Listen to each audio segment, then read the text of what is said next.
Right, 4 August 2024, and today I'm excited to be giving you my update for this Sunday. So this is our first Sunday of August, and we're moving quickly to the end of the year, and a lot is already happening. There's a lot of activity in Zanu PF, and we're going to spend a bit of time analyzing all the events that are taking place in Zanu PF. So let's start with the story of General Chiwenga. General Chiwenga is right now at the top of all the news that is happening in Zimbabwe. And today I want to take you to the story of General Chiwenga and Savior Kasukuwere. So I really talk about Kasukuwere because I really don't understand whether Kasukuwere is in the opposition or if he's in Zanu PF. But there is a story today where it is said that General Chiwenga and Kasukuwere are working together to stop Mnangagwa from going for the 3rd term. And there has been a threat to review everything. And this was issued last week in front of most of the Zanu PF leadership or the Zanu PF Politiburo. So there was a disciplinary hearing in Harare last week, and contents of that disciplinary hearing have been issued or have been leaked. And what is said here is that a Politiburo member, Ratidzo Mukarati, and this story is in the Standard newspaper, Ratidzo Mukarati has threatened to reveal that certain Politiburo and senior members of Zanu PF are working with Savior Kasukuwere to try to stop Mnangagwa or to undermine Mnangagwa. And these people, obviously, according to speculation, is General Chiwenga, and he is the one who is next in line. So General Chiwenga is next in line. He's supposed to take over from Mnangagwa, but currently 7 provinces out of the 10 have already endorsed Mnangagwa to go for a 3rd term. However, Ratidzo Mukarati here says Jim Kunaka should not be allowed to come back because he is a proxy for Kasukuwere, and they're trying to work together to prevent Mnangagwa from going for a 3rd term or from going to 2030. So basically what is being said here is Chiwenga is using other people so that he can get into office, so that he can become president. I don't know if that makes sense, because to me, Chiwenga is next in line. So if he is next in line, why would you need Kasukuwere? Kasukuwere also wants to be president. So there's a bit of complication here, but that is the story that is out there, that Chiwenga is working with Kasukuwere, and they want to use Jim Kunaka, who wants to come back to Zanu PF, as one of the people that will push a program to push Chiwenga into office, and this against Mnangagwa. So that is the first story of the day, and we'll be watching as things develop in Zanu PF. There is a massive factional fight going on in Zanu PF, and this is people aligned to Mnangagwa who wants to stay on for a 3rd term, and people who are aligned to Chiwenga who wants to get in. And this fight is coming out into the open very soon. You are going to see actual words being exchanged in public. Last night I showed you what happened, but very soon we're going to see words being exchanged in public. Now I want to go to the next story. I'm going to be very quick today. And this story is very sad. So yesterday, Bishop Kevin Nyamakanga appeared in court. And he appeared with Jacob Ngaruvume. However, what happened thereafter cannot be explained at all. So the judge who was hearing the case went out of court.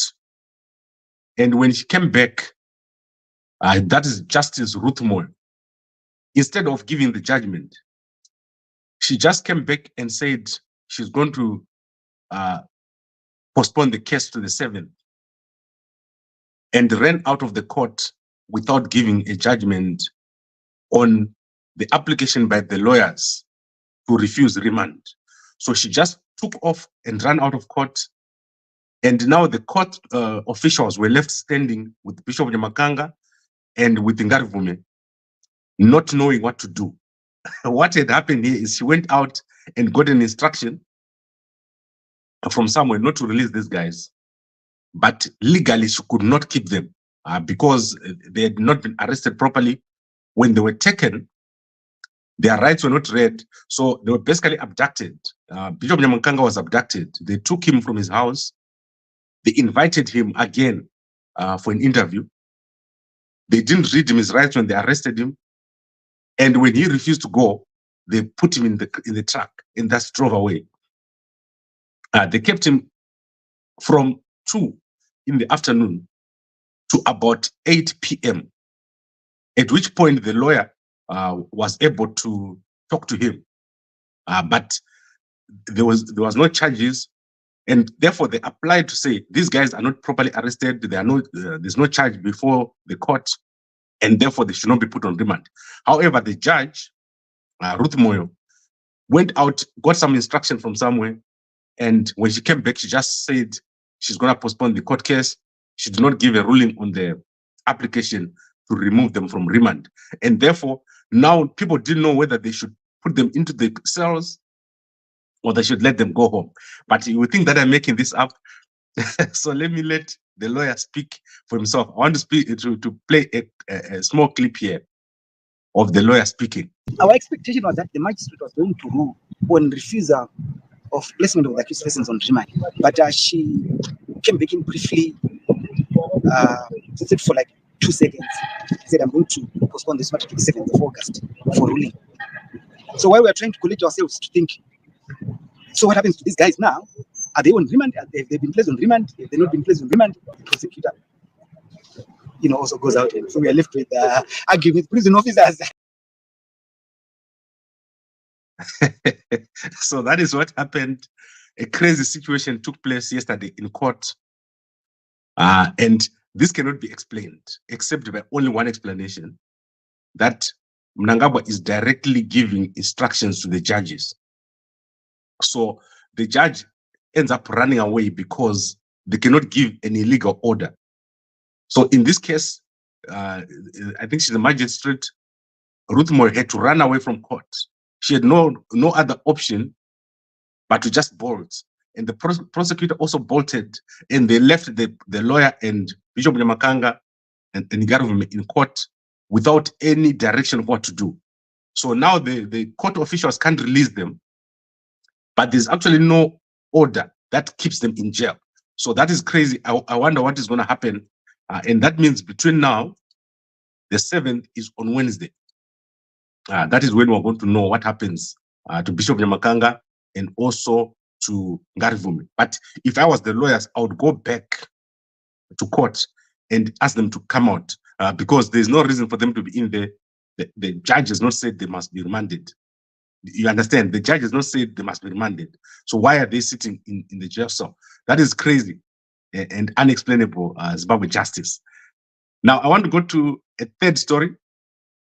And this is one of the most interesting stories ever to happen in Zimbabwe. So let me give you a picture here. And this is amazing. I don't know how this guy does it. So on my screen, I've got a bull. This bull is the most expensive bull in the history of South Africa. And it was bought by a Zimbabwean called Collins Tafirei at an auction. And this bull was bought for 8 million rands, or about 450,000 US dollars. That is how much Collins Tafirei spent here. And I want to show you a picture of Collins Tafirei. On the right, the guy with the senior jacket, that is Collins Tafirei. He bought this bull and he's building his head in Wedza. These guys have got extremely large amounts of cash. I don't know how they do it. And on the left is Roger Stolle there. That is Roger Stolle from Black Ox in South Africa. They are two very close friends, all of them in the meat industry or in the beef industry. So this is the bull that they bought.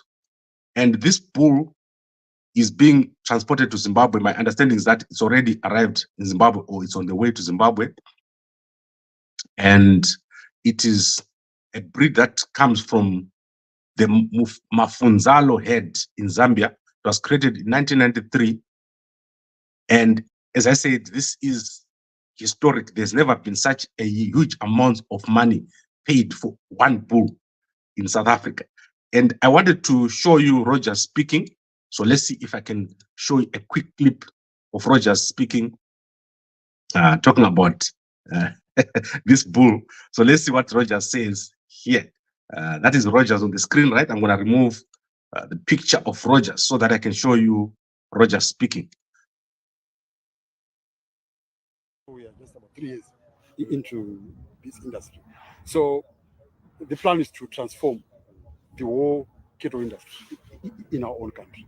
And for us to achieve that, we have to buy well, we have to buy the best. We have to buy the best genetics, we have to buy the best bulls, buy the best females, have the right combinations, have the right pairings, and so we are good to go. Yeah. No, I think before he takes Cyclone away. Right. So I think you've seen it. That is Rogers. Sorry, that is Collins Tafire of Senior Boran in Wedza. So these guys have got serious amounts of cash. He spent the amount of $450,000 on a bull on an auction. What they do is then they take this bull and they will breed it locally. And the amount of money you can make from this breed is amazing. And I think they make a lot more money with the breeding than with the actual sales of the meat. So I don't know how this whole thing works, but I'm sure Collins Tafire knows how this thing works because he's been in this industry for the past few years. As you heard him say, maybe for the past 2 or 3 years, he's been in this industry. Amazing. This is historic for Zimbabwe. In fact, for Africa, there's no bull that is ever sold for that amount in the whole of Africa. 8 million rands. I don't know how much the cattle that Ramaphosa has cost, but I don't think they cost this much, which is like one bull costing 8 million rands. I now want to take you to an announcement that the Reserve Bank of Zimbabwe, and this is it here. The Reserve Bank of Zimbabwe has announced that Standard Chartered Bank Zimbabwe is no longer called Standard Chartered Bank, is now called FBC Crown Bank Limited, and should be known by that name going forward. So they can no longer use the name Standard Chartered going forward. Currently, I do not have the latest newspapers from Zimbabwe, so I'm not able to give you news from the newspapers of Zimbabwe, except like the story that I've given you now I've given you the story of the Standard newspaper. So I'm not able to give you the story of Sunday Mail and so forth, but I don't see any interesting stories right now from those newspapers. Mostly they're talking about what Mnangagwa is doing. So that is, they normally do that when there's a big event coming. And like I said, next week, we've got a big event coming in Zimbabwe, which is SADC. SADC is arriving in Zimbabwe next week on Thursday. Sorry, on Wednesday next week, SADC is arriving in Zimbabwe. So that is the 8th. On Thursday, we're going to have SADC coming to Zimbabwe. But let's look if SADC has said anything about Zimbabwe. And I'm talking about the SADC ministers here. They're arriving in Zimbabwe next week. I'm going to be giving you coverage of SADC as usual.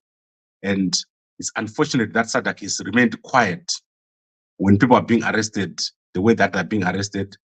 And I know that the presidents are talking to Mnangagwa, trying to get him back into line. Mnangagwa is gone rogue.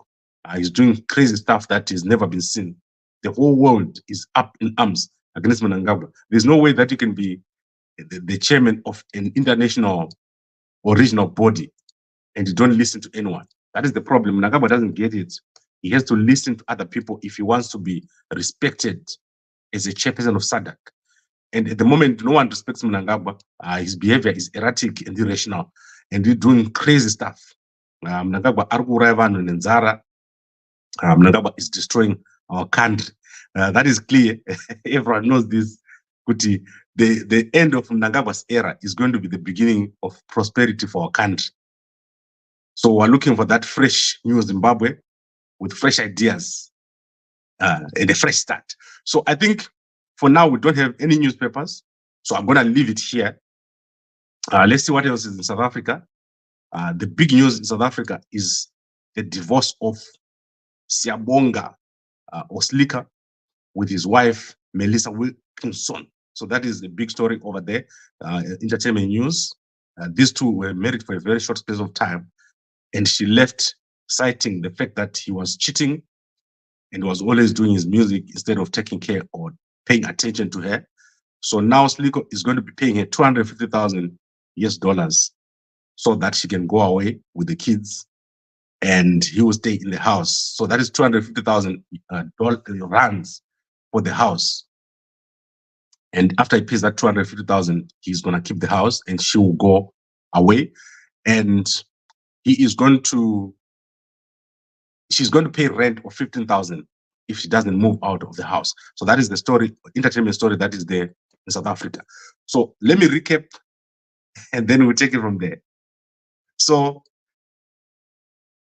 there was a disciplinary hearing last week, minutes of which have been leaked. And in those minutes, there has been accusations. So this is a formal document. There have been accusations that members of the Politiburo are working together with Xavier Kasukuwere to push out Mnangagwa. And this accusation was made by Ratidzo Mukarati, who is a member of the Politiburo. And she has told the newspaper that she knows the names of the people who are involved in this plot, people who are working with Kasukuwere, who want Jim Kunaka to come in. And this is as a proxy of Kasukuwere, who is working with Mnangagwa to push out, with Chiwenga to push out Mnangagwa. So let's read through that. Chiwenga working with Kasukuwere, using Jim Kunaka as a proxy so that they can stop Mnangagwa's plans to go for a third term. So this is a big story in terms of factionalism, Zanu PF. The gloves are off. And what we're going to see going forward is open fighting. Do not ignore any little story that happens in Zanu PF. Everything we tell you here, you are going to eventually see it in the Herald newspaper, the ZBC. Things are just about to break out. And when they break out, one day you wake up and something big would have happened. The thing that is coming is going to be sudden and unexpected. You're going to wake up one day and find that something big has happened in the country, because this is the post-Mnangagwa era. Whoever moves first is going to get it. The one who moves last is going to lose. And this is the moment for a decisive leader to emerge in Zanu PF. So most people, they fail at what I call the moment of truth. And the moment of truth is when you're supposed to give the killer punch, and then you decide, should I do it or should I not? And that is where Mnangagwa is good. Mnangagwa knows how to deliver a killer punch. If you just hesitate, he's going to take you out. So those who know, they know. If you don't deliver the punch, you're going to get the punch yourself. Mnangagwa is an experience at finishing off everyone. Look what he's doing with the opposition. Mnangagwa is so, what can I say? A person who will do a thing that you cannot imagine. That is Mnangagwa. He will do something that when you look at everywhere in the world, you say, where have such a thing ever been done? That is the person you're dealing with. And you know what to do when you deal with such a person. Right, let's look at the comments. There's no rule of law in Zimbabwe. The ruling elite selectively apply the law when it suits them. Yes, that's true. And I'm so sorry that Bishop Nyamakanga has been arrested. He's done a lot of work in terms of how long he's been in this game. And then Goma Innocent says, Chiwenga has no power, only Chamisa. People are tired of Zanu. Yes. You see, the problem with Chamisa, let me tell you what the problem with Chamisa is. Chamisa is not currently in Zanu PF. So we're not talking about Chamisa yet.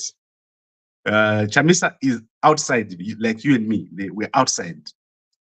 First, the Zanu PF guys have to solve their problems. Then we go to a transitional system. Then we go to fresh elections. Then Chamisa can be in office. Chamisa right now, he must just step back and watch. There's nothing for Chamisa right now. What is happening is crazy. The only thing that can happen is for Chamisa to land in jail, because the current situation is between Mnangagwa and Chiwenga and the military. Those are the three key players here.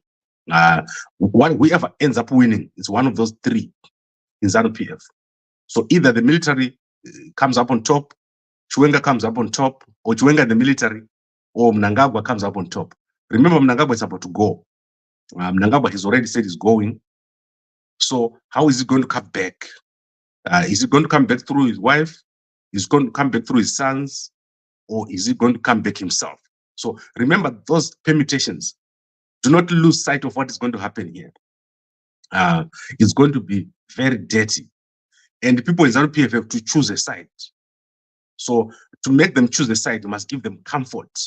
So if Chiwenga wants people to follow him, he must stamp his authority so that people know that he's capable of protecting them. At the moment, Chiwenga's guys are getting decimated. Like they're being taken out. What I always tell you. At the same time, Mnangagwa has already made a mistake of announcing that he's leaving. If you make that announcement, you can't walk back from that announcement. I always tell people, if you say I'm leaving, you cannot then come back and say I'm coming back.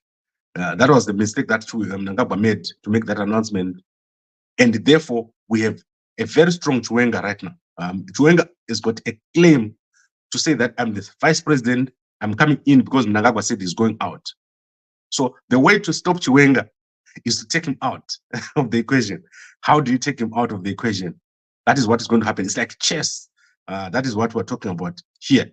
Mngoma just say, I think Chiwenga is the current powerful person in Zanu PF, also with military support.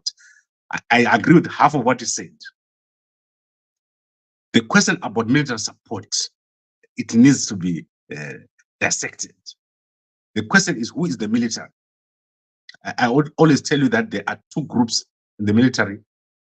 The guys who were there, who have benefited from Mnangagwa, and the new crop of military that want to professionalize. And I've always said this to you. The new group of guys who want to professionalize, they will not allow any kind of politicization of the military. And those guys are not in Chiwenga's pocket. So the guys who are professional are not in Chiwenga's pocket. They have got their own mind. So there is a third force, which I always tell you, they've got their own mind, they've got their own plans. However, there is a powerful group which is currently in the top echelons of the military that can push allegiance to either Chiwenga or to Mnangagwa. So the military is not one, it's not homogeneous, like I always tell you. So you have to think about it in this way. So you've got Chiwenga, you've got Mnangagwa, right? That's the two people who are in Zanu PF. Then you've got two military factions. One faction that can go between Chiwenga and Mnangagwa, and then you've got a fourth group of professional military officers that want a new, different thing, want to professionalize. And these guys are going to be the determining factor of what happens next. So I hope that you understand when I talk about the third force, what I'm talking about. The problem here is lack of money. So each of these groups, they do not have enough money to push their agenda because a lot of money is required to push your agenda. So I was warned last week, I mustn't talk anything about the military. So I stop right now. Mkoma Obed, thank you very much. Strategic war must be started now. So like I was saying, I was warned, Kuti, Sianya Zema soldier, Mnozo Batwa. That is why I was told last week. So I stop and I won't continue again. I've made various promises to people not to talk about certain things. And you can see that I've changed my language, right, guys? And so now I'm talking nicely, and I also try to stick with the political guys and not the military guys. Let's see if there is anything else that has happened while I was talking here. Let's see. I normally want to show you guys the headline of the Sunday Mail before I go. It makes me sad because I can't show you the Sunday Mail headline because that means I'll have to show it to you in the evening. But that's fine. That also works. I see with most of you, you're actually open to an evening broadcast. So let's see if there's anything new. Yes, the headline is here. So let's see if what the Sunday Mail headline says. I'm going to present it to you right now. and we see what the Sunday Mail is saying about everything. So if you look on your screen right now, you see Kuti, I've added the Herald, the Sunday Mail newspaper. So I'm trying to make the newspaper full here. So it says here, SADC preparations are complete. That is the headline. And that is basically what we have here. We've got Mahosi smiling with Mnangagwa. I showed you the story of Oxley Mnangagwa at prison, where she was meeting the arrested babies. And then what else do we have here? Ambulance services over here. And what else? I want to quickly swipe through this whole newspaper. It's a very small newspaper. I don't see much here. I want to look at this young man here. Makarao in good spirits. Zimbabwe sprint king Chiwenga Makarao is excited, confident to be at the Olympics. So you can quickly see that most of the stories here relate to SADC, the big stories in this newspaper.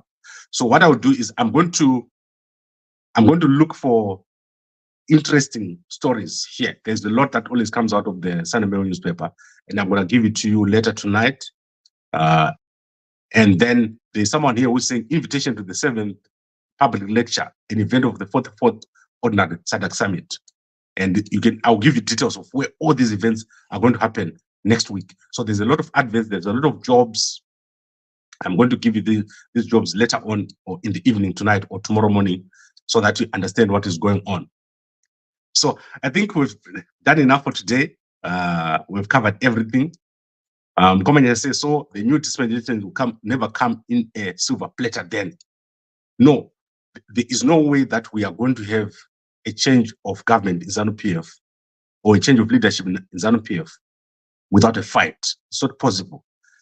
The person that thinks they will just get Zanu PF leadership without fighting, they're mistaken. Zanu PF is a military organization, and someone who goes into that position of power in Zanu PF has to have the seniority. First, you must be senior. And secondly, you must be able to take out all the challengers. So what Mnangagwa is trying to do is create a dynasty. A dynasty is a coup. So when you do a dynasty, you are removing all the challengers. And that is why you see Kuti, there's this fight between Mnangagwa and Chiwenga. And this is in the open. It's no longer closed. It's now in the open. And the lines have been drawn. So what you're going to see is going into the Zanu PF annual conference, you're going to see even more crazy stuff happening. Because what Mnangagwa is doing is challenging Chiwenga with his 2030. That is an open challenge to say you never step into this position. And this is crazy.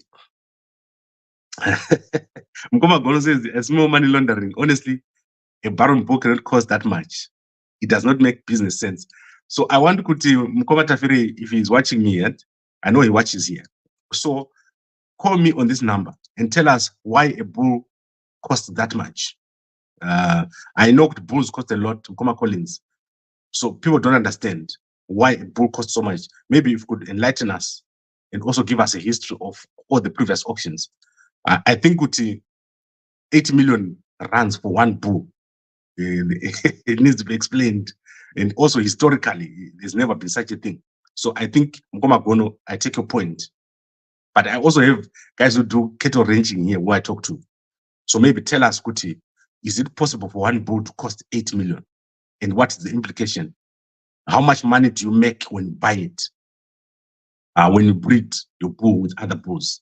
So let's say you take it to Zimbabwe and you breed 100 bulls. Are you going to recover 8 million? So those are the serious questions that are being asked here by Mkoma Gono. So I'd like to thank all of you. I'll be back here in the evening, except if something big happens during the day. You see me in the evening when we talk about SADC. There's going to be a lot taking place, and I will then give you an update of all the other news. I'm very sad about Bishop Nyamakanga and Ngarivume, and also want to know what's happening with the job scholar. Nothing has been said about job scholar. So thank you very much, everyone, for watching, and a good day.